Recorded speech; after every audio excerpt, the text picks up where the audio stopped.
Muy buena gente, bienvenidos a otro video de inversión fundamental. Esta vez vamos a estar haciendo el análisis a la empresa YPF, empresa que salió más votada en la votación que hice hace poco de las empresas que quería que analice. Hicimos la votación entre YPF y Petrobras, empresas petroleras que me pidieron, y YPF le ganó a Petrobras por un 75% contra 25% que sacó Petrobras, así que acá está el análisis. En cuanto a YPF no hay mucho que agregar, todos conocemos a YPF, sabemos más o menos la magnitud que tiene en la República Argentina y a lo que se dedica. Por eso directamente vamos a ir a leer los resultados consolidados al primer trimestre del 2020. En cuanto a las principales variaciones o magnitudes económicas del primer trimestre del 2020, nos dice que los ingresos en el primer trimestre del 2020 fueron un 33,4% superiores a los del primer trimestre del 2019. El resultado operativo alcanzó los 14.800 millones de pesos, que fueron un 39,2%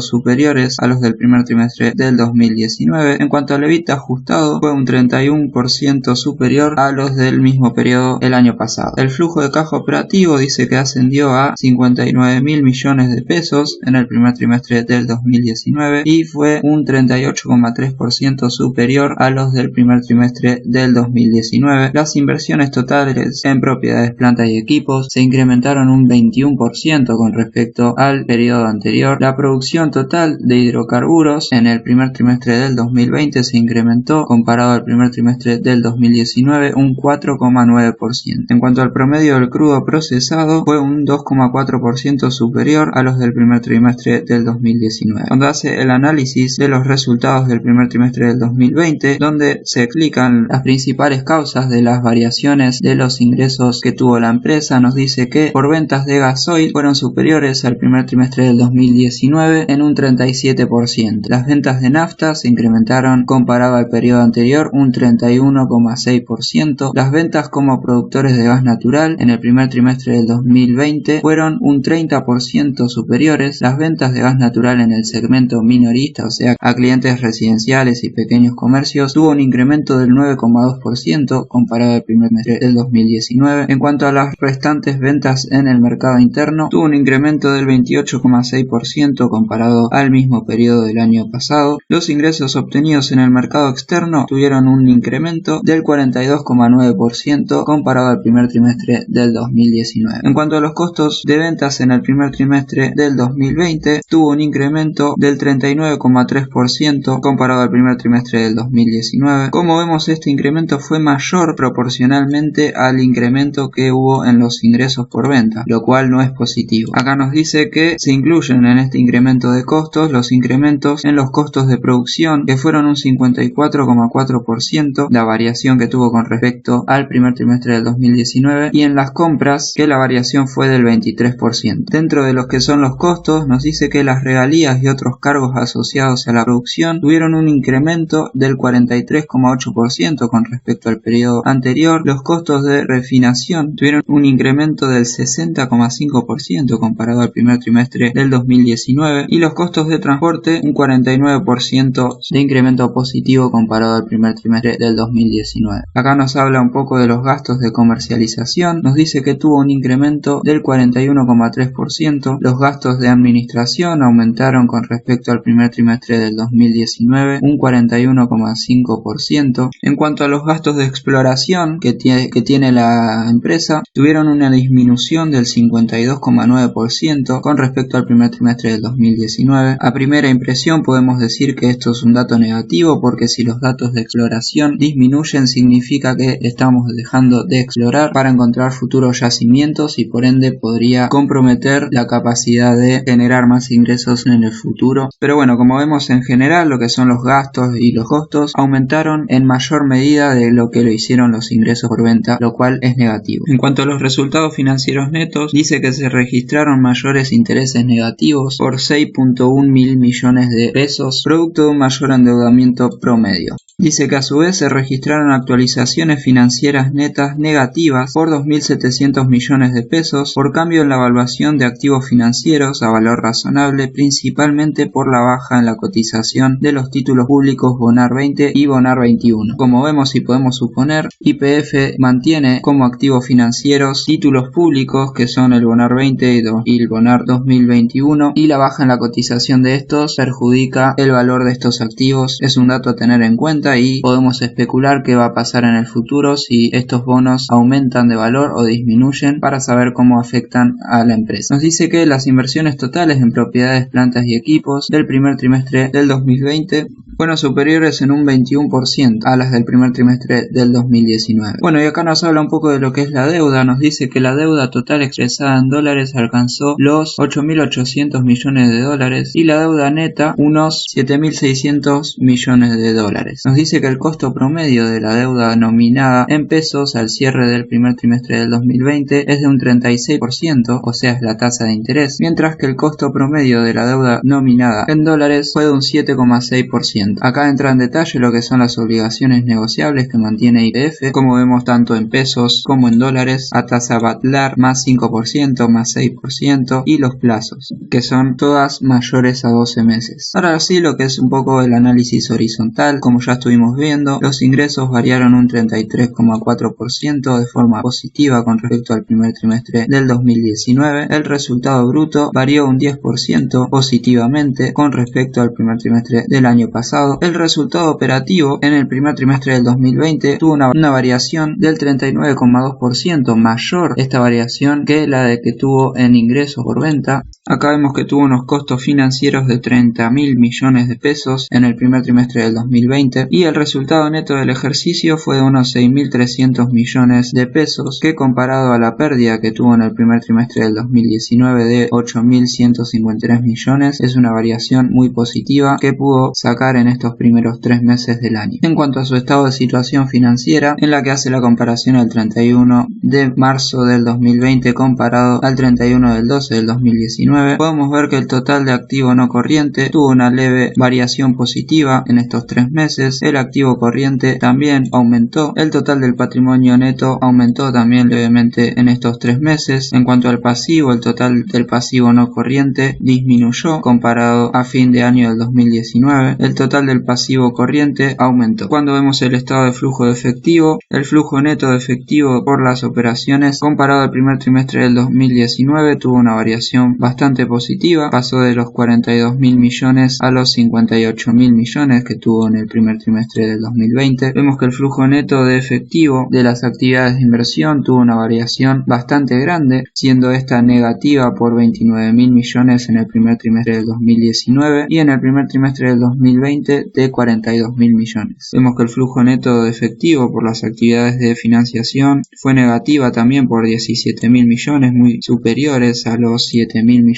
que tuvo en el primer trimestre del 2019. Y bueno, básicamente eso. Ahora sí, cuando pasamos al cálculo de los ratios, vemos que la liquidez a fin de año de 2019 era de un 0,98%, inferior a la que tuvo en el año 2018, que fue de un 1,16%. En estos 3 meses la liquidez empeoró un poco, siendo de 0,86, que comparado al primer trimestre del 2019 es una variación bastante negativa, ya que en este periodo era de 1,13. Cuando vemos la liquidez ácida, en la que a la cuenta le sacamos el inventario, vemos que a fin del año 2019 tenía una liquidez ácida de 0,73%, inferior también a la que tuvo a finales del 2018. En el primer trimestre del 2020 la empeoró, siendo de 0,60, bastante inferior al 0,82 que tuvo en el primer trimestre del 2019. Cuando vemos la solvencia, o sea la capacidad de pago del pasivo con respecto a su patrimonio neto, vemos que mantiene una solvencia del 0,50 más o menos a lo largo del tiempo, lo que es una solvencia bastante mala. Nos puede hacer pensar que la empresa YPF está muy sobreendeudada. Para el primer trimestre del 2020 la solvencia daba un 0,56%, lo que quiere decir que por cada peso del pasivo tenía 0,56% en el patrimonio neto para responder. Cuando vemos la proporción de activo pasivo que tiene, esta mejoró en el año 2019 comparado al año 2018 y en estos 3 meses también mejoró, ya que por cada peso de pasivo en el activo tiene 1,56, pero en promedio se mantuvo a lo largo de los periodos analizados. Cuando vemos la estructura del financiamiento, vemos que también más o menos los resultados se mantienen a lo largo del periodo que estamos analizando y vemos que financia un 36% de su activo con lo que vendría a ser su patrimonio neto y un 64% con pasivo. Este puede ser otro indicador que nos muestra el sobreendeudamiento que tiene la empresa, ya que financia mucho más con pasivo que con patrimonio neto. Cuando vemos el ratio de inmovilización que tiene de su activo total, vemos que para fin de año del 2019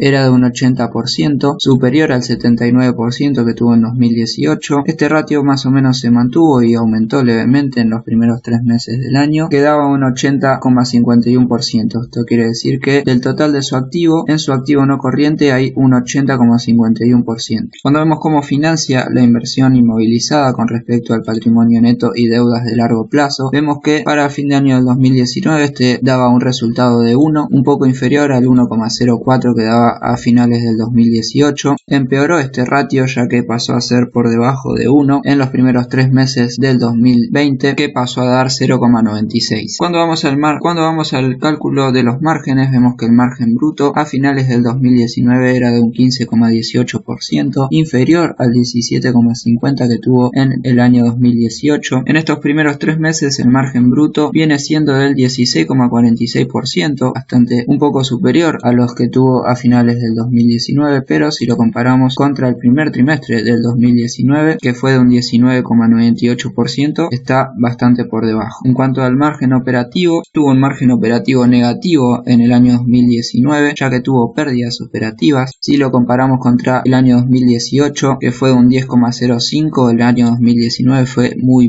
malo. En el primer trimestre del 2020 lo mejoró muchísimo, pasó a ser positivo en un 8,47%, inclusive mejor a los que tuvo en el primer trimestre del 2019, que fue de un 8,12%. En cuanto al margen neto que logró sacar YPF en el año 2019, fue negativo por 4,92%, muy inferior al 8,86% de margen neto que tuvo en el año 2018. Para estos primeros 3 meses viene siendo positivo por 3,64%, que comparándolo contra los primeros meses del año 2019, que fue negativo por 6,23%, es un dato que mejoró bastante. En cuanto a la rentabilidad con respecto al activo que saca YPF, como era de esperar, en el año 2019 sacó una rentabilidad de su activo del menos negativa del 2,12%, muy por debajo del 4,91% que sacó en el año 2018. En los primeros 3 meses de este año viene siendo positiva por 0,38%. Aún así estamos hablando de rentabilidades del activo bastante bajas comparándolo con empresas como Transportadora de Gas del Norte, Transener, Transportadora de Gas del Sur y hasta Pampa Energía. Cuando vemos la rentabilidad neta, o sea la rentabilidad con respecto al patrimonio neto, vemos que también dan negativos. En el año 2019 fue negativa por 6%, un resultado muy malo. En el año 2018 fue bueno, del 10,65%. En los primeros 3 meses de este año este resultado da de 1%, básicamente muy superior a la rentabilidad neta negativa que tuvo del 2%, redondeando en el primer trimestre del 2019.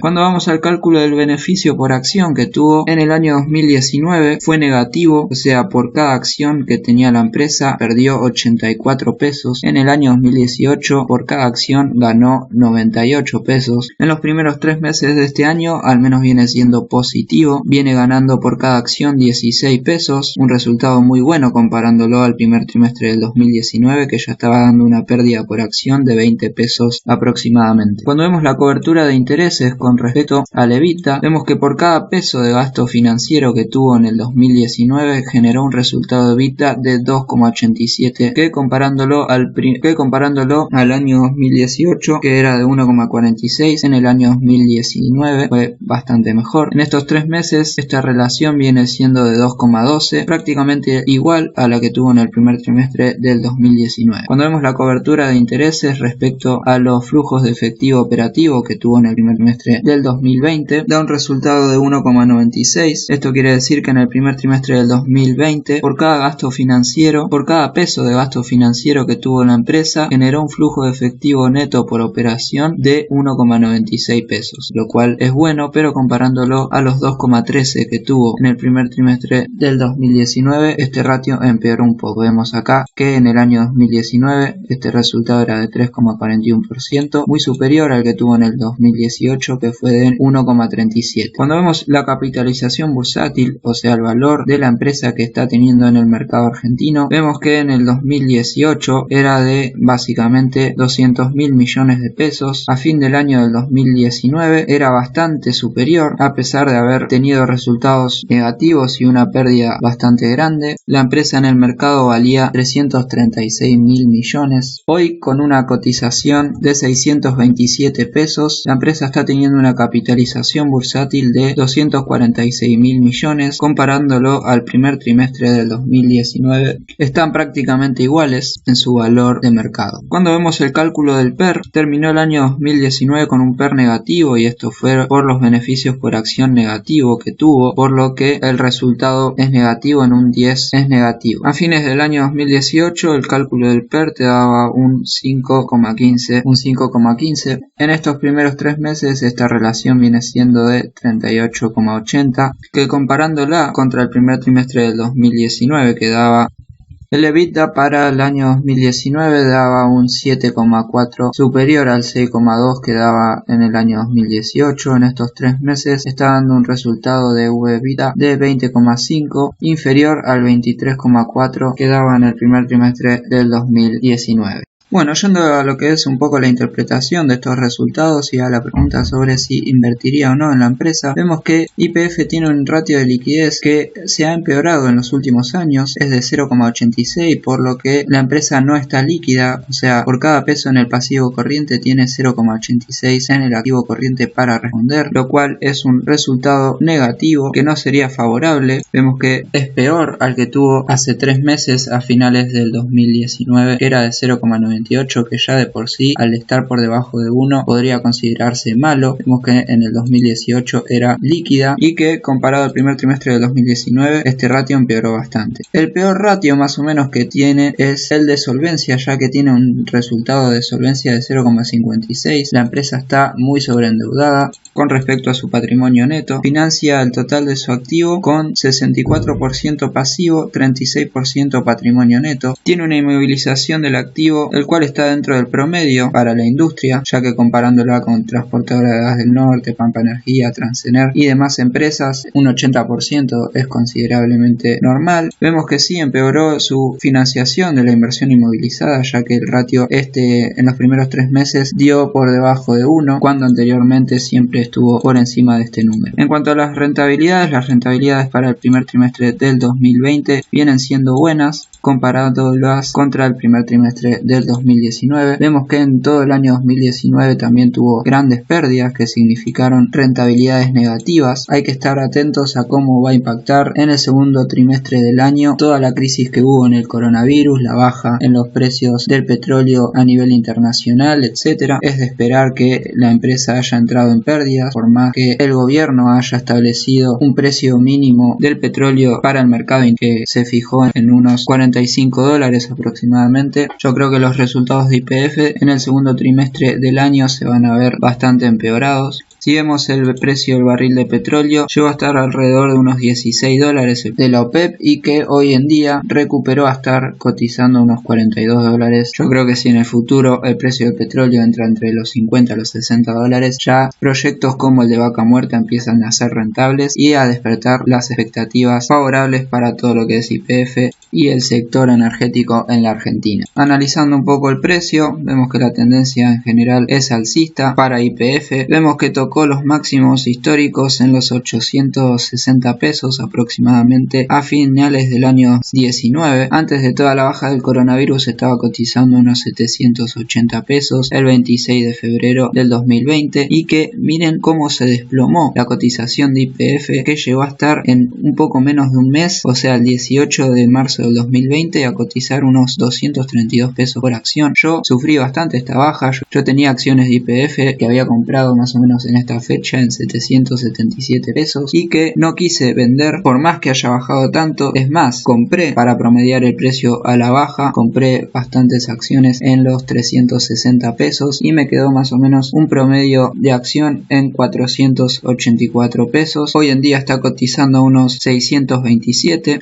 llegó a recuperar el precio hasta unos 750 pesos que tocó el 8 del 6 del 2020. Yo tengo el 12,3% de la cartera invertida en YPF y si bien los fundamentales no son los mejores para una empresa, ya que vemos que tiene un ratio de liquidez por debajo de 1, está bastante sobreendeudada y que en 2019 tuvo grandes pérdidas, yo creo que por la magnitud que tiene YPF a nivel país, por la presencia que tiene en vaca muerta, YPF siempre es digna de tener en la cartera. Si vemos la capitalización bursátil da unos 246.000 millones de pesos, está cotizando por debajo de su valor de libro, que es el patrimonio neto, que tiene un valor de 597.000 millones, lo cual da un margen de seguridad bastante amplio. Hay que estar atentos sí a cómo impacta o cómo impactó todo lo que fue la baja en los precios del petróleo. Eso lo vamos a estar viendo en el segundo trimestre del año, en los resultados. En cuanto a dividendos, vemos que la empresa paga dividendos. Los últimos los pagó el 11 de julio del 2019 y fueron unos 5,85 pesos por acción.